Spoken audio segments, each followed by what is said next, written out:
Kote mingi bama batata bandeko balandi ya 3 fois radio kachopa.com pe bayenge balosako na bino banso pamba te lelo ya solo penda bama batata bandeko zali mokolo mwa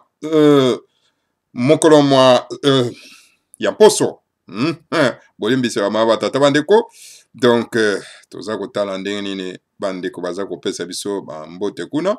Alors donc lelo ezali mokolo mwa poso bama batata bandeko mokolo mwa ya sambo sanza amina ye mobo ya koto mibale na zomi na mwambi bongo tokomi solo pena tuka na ngonga ya zomi na libwa na miniti tukumi na mibale ngi koloba ete ngonga ya sambo na miniti tukumi na mibale ya sima ya nzanga bama batata bandeko toye lisusu en tout cas na pokwa na Europe na ete en tout cas to transmettre bino bon moment sana en tout cas le message ya les grands maîtres Fumomanda semi na kati na Congo bololo.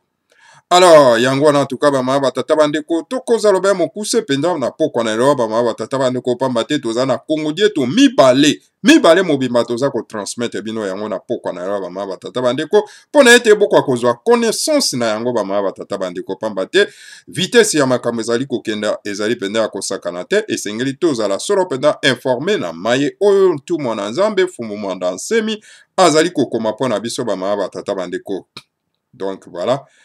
Donc tokokenda penda na lombango penda bama batata bandeko pona kopesa bino en tout cas maye oyo le grand maître Fumomanda nsemi akomi pona biso toko akozwa yango po ete toza na connaissance na yango.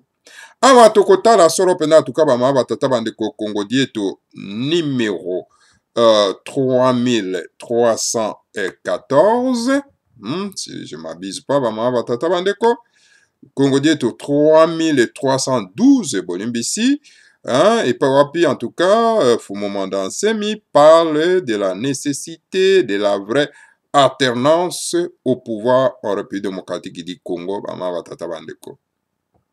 Donc Fumomanda nsemi parle de la nécessité de la vraie alternance au pouvoir en République démocratique du Congo. Fumomanda nsemi alobi Hippolyte Kanambe n'est pas du tout un Congolais. C'est un faussaire tout-rwandais qui veut devenir un président à vie dans un pays qui n'est pas le sien. Donc, Hippolyte Kanambe, azali tout-rwandais, ye alinga koma solo pena mokonzi ya seko na kati na mboka oyo ezali ya yete. Après les indépendances de l'Afrique, est venue une période sombre où prédominait en Afrique des partis uniques dont l'idéal était Olinga te Ozali impère. Ce système des partis uniques a fait que l'Afrique est devenue un continent de la merde. Donc, nasima ya kangola mboka na biso na maboko ya bapaya o bayaki kokonza biso, donc nasima ya kozwa lipanda na biso. Donc tokotaki solo pena na periode na ngonga oyo esalaki ke tokoka solo pena en tout cas kozala na kati na kachopa en tout cas na parti moko kaka oyo bamonaki ete yango ezali malamu epai wapi babandaki koloba ete olinga te en tout cas ozali kaka moko ya impere donc parti état. Donc, parti moko, en tout cas, bama batata bandeko esali ete, en tout cas, mboka na biso, mboka ya kachopa, mboka ebele ya kachopa, ekoka kokoma mboka ya salite, ya merde, lokola ndenge, en tout cas, président Trump alobaka. Alors, après cette période sombre est venue la période positive où l'Afrique a opté pour le multipartisme. Donc voilà, la sima ya période wana ya mabe talaka esika wapi en tout cas kachopa ekotaki solo pena en tout cas na eleko ya kowelela ya kokota solo pena en tout cas na ba parti politique ebele na kati na mboka et la tenance positive au pouvoir. Ainsi en République démocratique du Congo, la Constitution dit clairement qu'après 2 mandats successifs à la présidence, on doit quitter le pouvoir et laisser à une autre personne. Donc voilà, tant que l'on solo pena en tout cas na parti unique, to contacti solo pena en tout cas ba tata bande ko na likambo etali donc multipartisme et puis en tout cas eza kosenga alternance na mboka. Yango wana na kati na République démocratique du Congo, mobekoli konzi ya mboka ezali koloba na biso clairement ete en tout cas na sima ya kosala solo pena manda na yo mibale na kati na bokonzi na moto ya mboka esengeli okoka kolongwa na bokonzi pe okoka kotika solo pena bokonzi na moto mosusu oyo akoya kokita na yo. Mais voilà que la médiocrité imposée au pouvoir au Congo-Kinshasa veut revenir au système des présidents à vie, dit défunt parti État impair.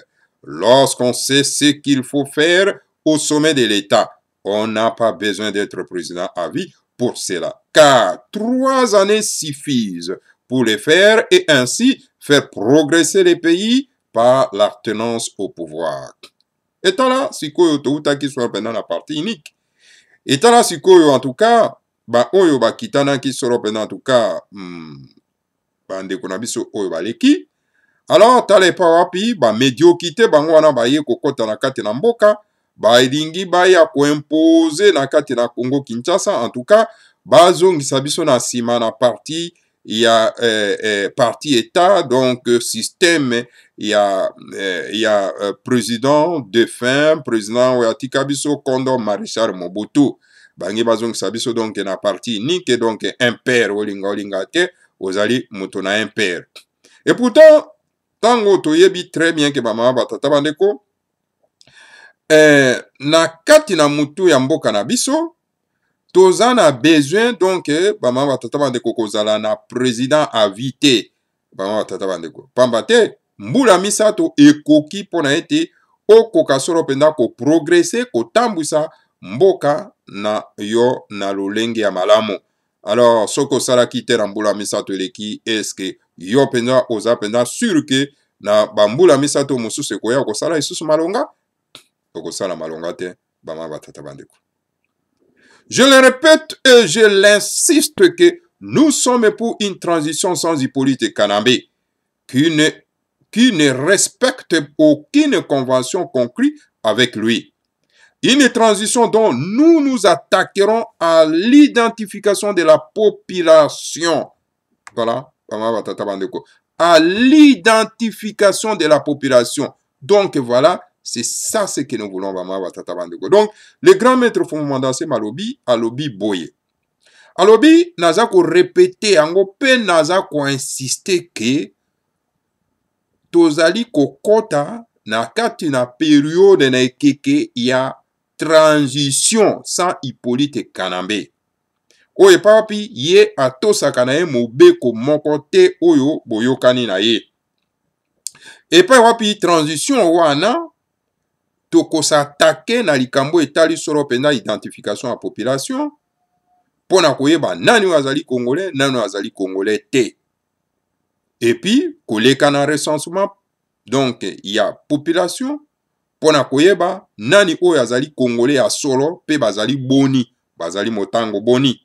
Et puis tokoya koleka solo pena na kosalaka et likambo etali fichier électoral il y a solo pena pona ete ekoka komema biso solo penda en tout cas na mbula misato ya transition wana tokosisa makambo wana nyonso tu pe tokoya kokenda na maponami. Donc je répète, je le répète et je l'insiste que nous sommes pour une transition sans Hippolyte Kanambe qui ne respecte aucune convention conclue avec lui, une transition dont nous attaquerons à l'identification de la population pour savoir qui est congolais et qui ne l'est pas, au recensement de la population pour savoir si les vrais Congolais sont combien, à l'établissement d'un fichier électoral crédible et enfin, au bout de 3 années de transition, viendront les élections crédibles. Non, ça n'a pas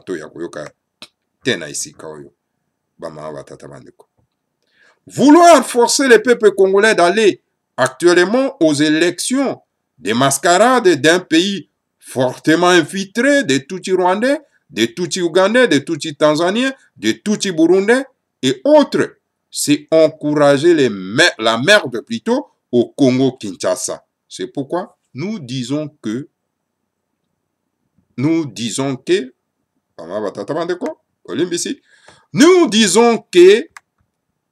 la médiocrité doit dégager et laisser la place à l'excellence. Voilà. Nana zana mato ya koyoka te na esika oyo bamama batata bandeko bana somi ya mboka ya Congo. Bon voilà, zelana koka solo penda en tout cas kolimbola en tout cas na lingala bamama batata bandeko. En tout cas na tango oyo koluka ete bokoka ko forcer bana somi ya mboka ya Congo. Botinda bango na makasi po ete bakenda na maponami ya lokuta na kati na mboka oyo etondi bapaya oyo batuti rwandais batondi na mboka oyo epa wapi en tout cas batuti ugandais batondi, batuti tanzania batondi, batuti burundais batondi na bamisusu bandingare etc. bama batata bandeko ezali mpona koencourager en tout cas makambo ya mabe na kati ya mboka ya Congo Kinshasa. En tout cas ezali malamu te bama batata bandeko bao nyonso baza kolobelaka biso makambo ya maponami. En tout cas yango wana en tout cas bama batata bandeko esengeli tokoka solo penda kobundisa médiocrité bosalite bozoba oyo eza na kati ya mboka ekoka kolongwa po ete place ekoka kotikala solo penda na bato ya solosolo oyo bayebi solo penda kobundela mboka mpe kotambusa mboka na bango mpona kobongisa yango. Quant aux Chinois et aux Russes, nous disons que l'exploitation des ressources naturelles du Congo-Kinshasa exige que les Congolais ne fassent en partenariat avec le peuple qui ont de la science et du financement pour le faire. Yangwana tozali koyebisa na ba Chinois, na ba Russe, ete. En tout cas, pona ko exploiter mboka oyo ya Congo, donc kitana yango, en tout cas ezali ko senga ete ba Congolais bakoka kozala solo pena en tout cas na partenariat na bino oyo bozali solo pena na science na mosolo pona kosala yango. Ainsi, ayant la science et le financement pour le faire, la porte sera toujours ouverte aux Russes, au peuple chinois et tout pays du monde qui a de la science et du financement. Yango wana en tout cas bama batata bandeko na baoyo bozali solo pena na science na bwanya na bino bao bozali solo pena na misolo pona kosala yango en tout cas ekuke na biso ezali polele pona bino ezali polele pona bino ba russe pe pona bino bana mboka ya ba chinois et pona ba mboka nyonso tu oyo ezali solo pena en tout cas na science na mosolo po ete eya na biso elongo moko tokoka solo penza ko exploiter kita oyo etondi na kati na mboka na biso bama batata bandeko. Ainsi, les peuples congolais demandent au peuple russe et au peuple du camarade Mao Tse-tung, grand leader du tiers-monde, de ne pas abîmer les relations avec le peuple congolais et d'être unanime avec nous pour chasser Hippolyte Kanambe, le faussaire tuti rwandais de notre pays. Yangwana tozali biso ba peuple congolais bayi mboka bana somi ya mboka ya Congo to sengi solo penda na bana mboka ba russe pena bana mboka ya camarade Mao Tse-tung donc ya ba chinois bo lukate ko bebisa solo penda en tout cas relation na bino na bana somi ya mboka ya Congo. Pambate en tout cas esengeli bozala na biso elongo moko pona ete tokoka kobenga na Hippolyte Kanambe oyo azali moto na lokuta oyo azali tuti rwandais aye kovandela biso na kati na moto ya mboka. Alors le grand maître aza koyebisa na ba russe na ba chinois. Ainsi, nous demandons aux grandes puissances de la communauté internationale, à l'Union africaine, à l'Afrique centrale, à la SADC et aux pays francophones du monde entier de soutenir le peuple congolais de chasser Hippolyte Kanambe de son pays et nous serons reconnaissants envers vous en vous invitant de venir exploiter avec nous les innombrables ressources naturelles de notre pays. Yango wana en tout cas, tozali kosenga pe tozali koyebisa na bino bato oyo bozali solo pena na kita bozali makasi na kati na mokili oyo pe na lisanga ya bamboka nyonso ya mokili oyo babengi communauté internationale, na lisanga ya bana na Afrika, na lisanga ya bana na Afrika ya kati, bana ya Timanti, pe na SADC, lisanga ya SADC, pe na bamboka nyonso oyo elobaka lokota ya français ya mokili mobimba. Boya kosunga bana somi ya mboka Congo mpona kobengana Hippolyte Kanambe na kati na bokonzi na mboka na biso Congo. E na tango wana biso penza tokozala reconnaissant na bino. E tokosenga na bino, tokoinvite bino mpona ete bokoka koya na biso elongo moko mpona ete tokoka koexploite kita oyo etoni na kati na mabele na biso. Hippolyte Kanambe est punissable de haute trahison pour avoir nommé parmi les ministres. Maman batata bandeko, suivez le grand maître Fumomanda Nsemi. Est vraiment punissable pour avoir nommé des ministres. Des ministres, les gens. Bolimbisi maman batata bandeko. Les gens qui n'ont pas la nationalité congolaise comme lui-même. Ingeta Ibobo. En tout cas, Hippolyte Kanambe sengeli to koka solo pena ko piniriye, ko pesa ye mbano, pambate, ye, aye na kati na mboka oyo, ya mboka ya Congo, aye ko nome batu oyo, ba ministre, oyo pa wapi bango banza na nationalité, ya mboka na bisote. Oyo bazali nationalité ya mboka na bisote lokola ye, et sengeli, en tout cas, la communauté internationale, bakoka kopesa ye mbano, bama batata bandeko bana lisanga atimati. Eza matata bama batata bandeko. Wana en tout cas, ibo yo kabino moko bama batata bandeko, maye le grand maître Fumomanda Nsemi, zako s'adresser na bana somi ya mboka ya Congo. Pendant que ba politika hier, bango baza ko perdre de temps na bango ya kokendaka kolobelaka makambo ya ba maponami. Est-ce que vraiment na ba media na bino ya médiocrité bozo lobelaka makambo ya maponami na situation oyo penda toza nango? Est-ce que vraiment tokoki kolobela makambo ya maponami? Voilà le grand maître Fumomanda Nsemi ndenge azali ko beta sete awa bama batata bandeko. Alors bana mboka bolanda tout mwana nzambe. Wana ezali soro pena en tout cas Congo bololo bama batata bandeko. Ezali Congo ngai te, ezali ngai te, ezali Congo ngai te. Pamba te maye o le grand maître Fumomanda Nsemi alobaka eza ngai te. Dire que ezali ngai, eza cela veut dire kozo sala sabotage na message ya le grand maître Fumomanda Nsemi. Awa ezali Congo bololo. Po biso toyaka to transmetaka le message à le grand maître. Toyaka kopesa makanisi na biso te. Toyaka nde ko transmettre, je veux dire. Donc na baimboka le message na tout mwana nzambe le grand maître Fumomanda Nsemi. Dire que non, Congo ngai eza sabotage.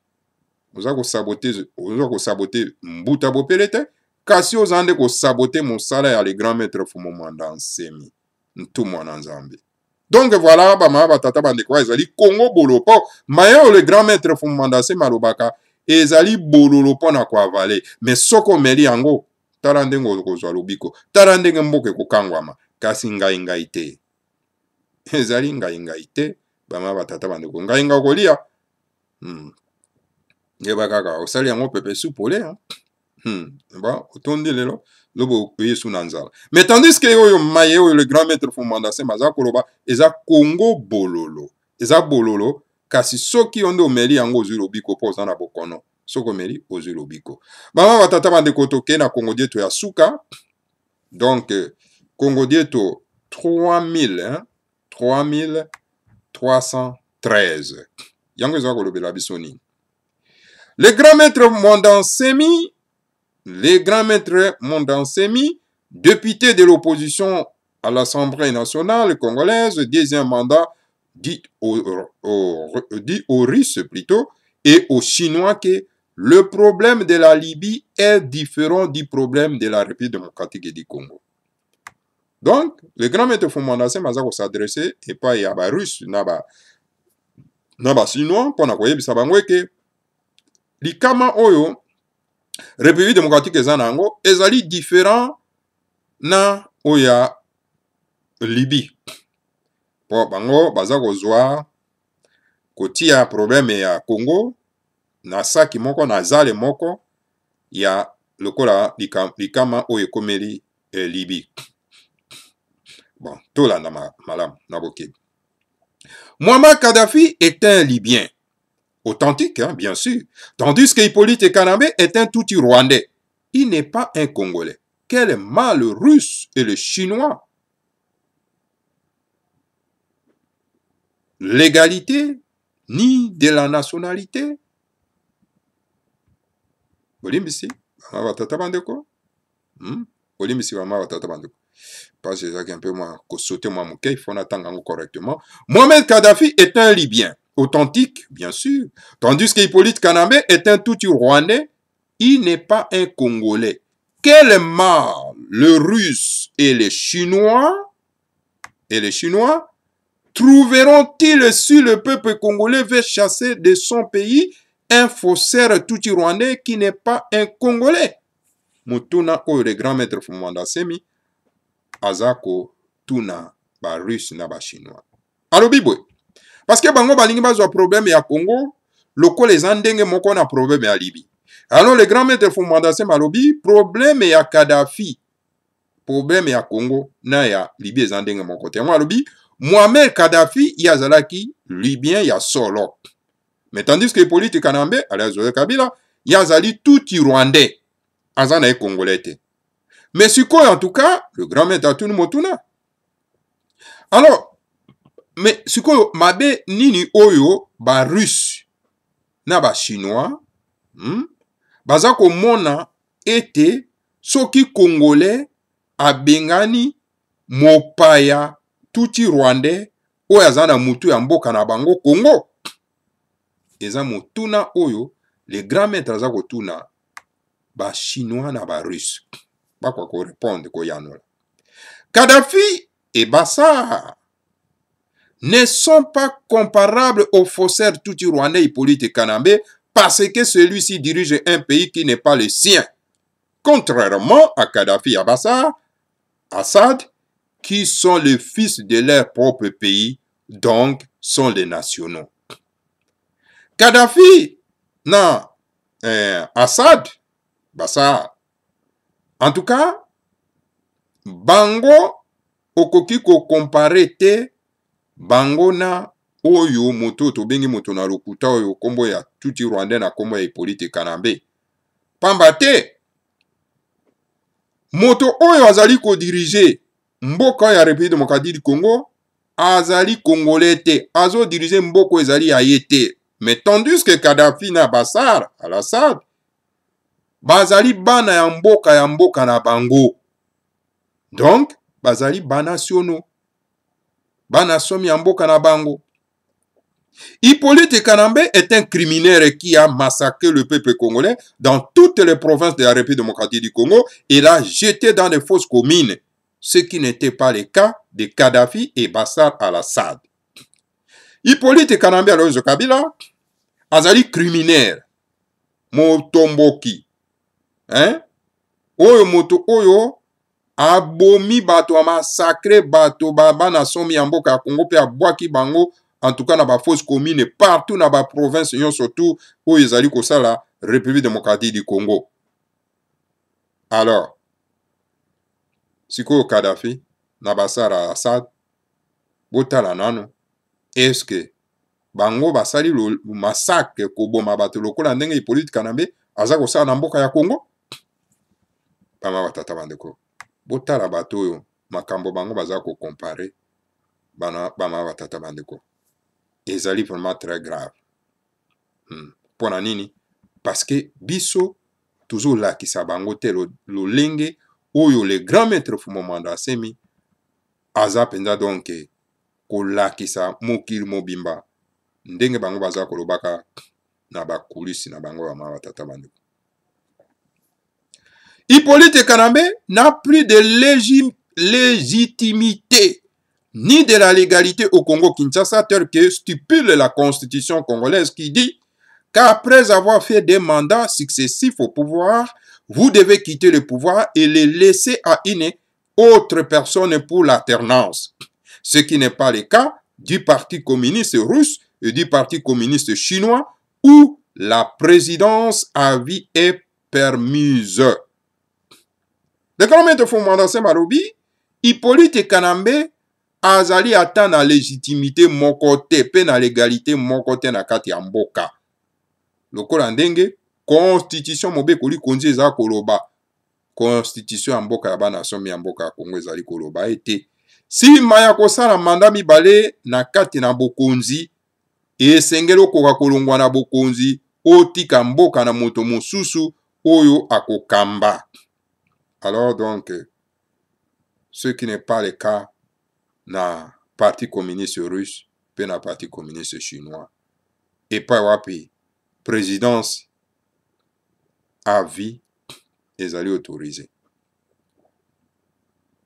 Pourtant, Kadhafi et Bachar al-Assad n'étaient dans ce contexte de la non-légitimité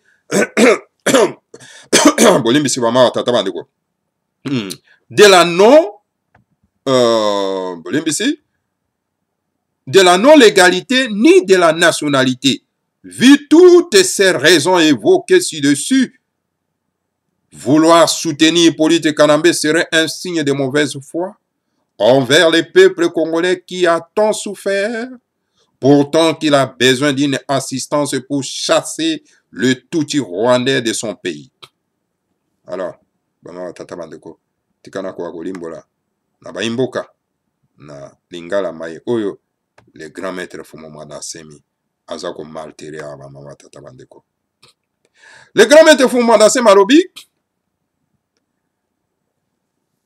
Kadhafi na Bachar al-Assad, bango bazalaki na contexte ya no légalité, légitimité te, parce que boyebi Kadhafi azalaki na pouvoir, azalaki na légitimité, hein, bamama tata bandeko. Bachar al-Assad azali na pouvoir, hein, aza na légitimité na ye na mboka na ye. Soki bolingi ko comparer na Hippolyte Kanambe bama batata bandeko bana lisanga atimati. Donc na ebite soki bato wana bango bazaka na miso bia baza na miso te, to ebite bama batata bandeko. Donc bato wana mibale bazali baimboka baza na légitimité na bango. En tout cas bama batata bandeko, soki botali na ba raison surtout wana ba évoquer koluka ko soutenir Hippolyte Kanambe ezali en tout cas kolakisa penza en tout cas signe ya mauvaise volonté ya mauvaise foi epai ya bana somi ya mboka Congo oyo baza konyokwama et pourtant baza na besoin ya assistance, baza na besoin ya lisungi pona bandeko ya mokili mobimba bakoka koya elongo moko na bango po bakoka kobengana Tutsi rwandais po aza na kati ya mutu ya mboka.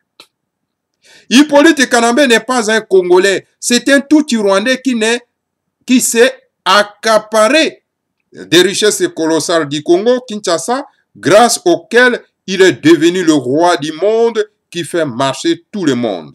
Hippolyte Kanambe aza Congolais te, aza na Tutsi rwandais. Oyo aye kozwa kitanabiso na loma, kitanabiso ebele na aye kozwa ngo na loma ye moko na kati ya Congo Kinshasa. Et pourtant, grâce na kitawana akomi na ye nkumu ya mokili mobimba oyo epai wape en tout cas aza konyata bato nyonso tu na mokili bama batata bandeko. Hippolyte Kanambe akomi kumu ya mokili mobimba, kumu ya mokili mobimba aza konyata bato na mokili mobimba. Les richesses du Congo Kinshasa ne sont pas les richesses du Congo Kinshasa ne sont les richesses du Rwanda. Et cela fait mal de voir qu'un génocidaire tout rwandais qui veut cochonner, bien sûr, le peuple congolais utilise pour cela ces richesses du peuple congolais. Je répète parce que écriture matake malikolo. Les richesses du Congo-Kinshasa ne sont les richesses les richesses du Rwanda. Donc, les richesses du Congo-Kinshasa ne sont les richesses du Rwanda. Et cela fait mal de voir qu'un génocidaire tout-rwandais qui veut cochonner le peuple congolais utilise pour cela ces richesses du peuple congolais. Abi, kita ya République démocratique du Congo, ya Congo-Kinshasa, ezali kita ya Rwanda te. En tout cas, ezosala benda pasi mingi ya komona ete génocidaire mobimba bo rwandais oyo alingi penda donc anyokolo bana asomi ya mboka ya Congo ya koitilizaka kita ya mboka ya bana asomi ya mboka ya Congo. Eza malamu te. Vu tout ce qui précède, nous demandons à la communauté internationale d'aider les peuples congolais de chasser immédiatement Hippolyte Kanambe et non pas poser comme condition s'il n'organise pas les élections alors. Parce que faire des élections dans un pays fortement infiltré d'étrangers, il pourra les organiser de sa manière. Il pourra, je dis bien, il pourra l'organiser donc de sa façon, de sa manière. Et cela ne va pas satisfaire le peuple congolais qui veut que la médiocrité dégage pour laisser la place à l'excellence. Donc, il y a ça, donc vraiment condition que non, que esengeli Hippolyte Kanambe akoka organiser maponami na kati ya mboka.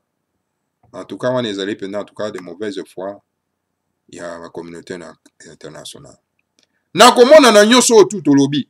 To sengi na communauté internationale koka kosunga bana somi ya mboka Congo pona ete ba koka ko benga na Hippolyte Kanambe immédiatement. Hippolyte Kanambe alors Kabila immédiatement.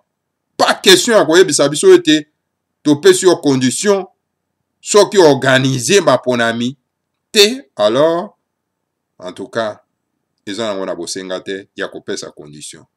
Pamba te ma ponami to koyi ko sala yango na lolenge mboka ezali te oyo etondi bapaya na kati ya mboka bamama batata bandeko.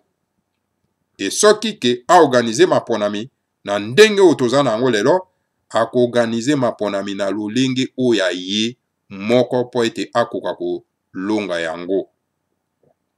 Alors donc eloko bana somi ya mboka Congo baza nango na bosenga pour le moment ezali ko benga na Hippolyte Kanambe o azali moto na lokuta rwandais ou azana mutu ya mboka na biso. Pamba te azali mwana asomi ya mboka ya Congo te. Kadhafi et Bachar Assad ne sont pas comparables au faussaire tutsi-rwandais Hippolyte Kanambe parce que celui-ci dirige un pays qui n'est pas le sien, contrairement à Kadhafi et à Bachar Assad qui sont les fils de leur propre pays, donc sont des nationaux. Voilà. Bana lisanga timati. Voilà, le grand maître a malteré wana, hein. Donc boyoki yango bien bana batata bandeko. Voilà, tosi totangela kibino yango et tozali kokoba poto koka kosukisa mama batata bandeko. Donc voilà, ko comparer biloko wana te mama batata bandeko parce que ba russe na ba chinois zo comparer biloko wana eza malamu te bana Congo asomi ya mboka Congo balingi médiocrité te balingi médiocrité koka kolongwa hein pour te excellence et koka koyaba mama batata bandeko pona kosukisa. Est-ce que les Russes et les Chinois peuvent organiser les élections chez eux et permettre aux étrangers qui ont infiltré leur pays de voter? Non. Les camarades de Nikita Khrouchtchev ne les permettra pas et les camarades de Mao Tse-tung ne l'acceptera pas aussi. Ingeta Ibobo Ibobo. Voilà. Na nyonso totali wana. Botala ndenge le grand maître Fumanda Semi aza ko lobela makambo clairement pas aza ko yebisa na ba russe na ba chinois o baza ko comparer makambo ya Congo na Libye na Syrie eza normal ete ba ma batata bande Et ezali likamba ko comparer le deux pays te parce que bato baza ko kamba mboka kuna Libye Kadhafi akambaki mboka ezaki mboka na ye, Al-Assad baza ko kamba mboka na eza mboka na ye. Tandis que na mboka ya Congo, donc Hippolyte Kanambe aza mopaya bama batata bandeko tokoki ko comparer yango ata mokete. Yango wana est-ce que mutuna le grand maître Fumanda se maza ko tuna na ba Russe na ba Chinois. Est-ce que bino ba Russe na ba Chinois bokoki peza ko bongisa maponami epa na bino eke bo permettre ba paya oyo bakoti na mboka na bino po ete baya ko voter baya ko pona mokonzi na bino te. Le grand maître alobi te. Alobi en tout cas na mboka ya camarade Nikita Khrouchtchev akoki ko permettre yango te. Pe na mboka ya camarade Mao Tse-tung akoki pe kondima yango ata mokolo moko te. Me bino ba Chinois na ba Russe esiko bino bolingi teke ekoka kosalema epa na bino, me mpo na nini bolingi esalema epa ya bandeko na bino epa ya bato mosusu? Alors eza malamu te.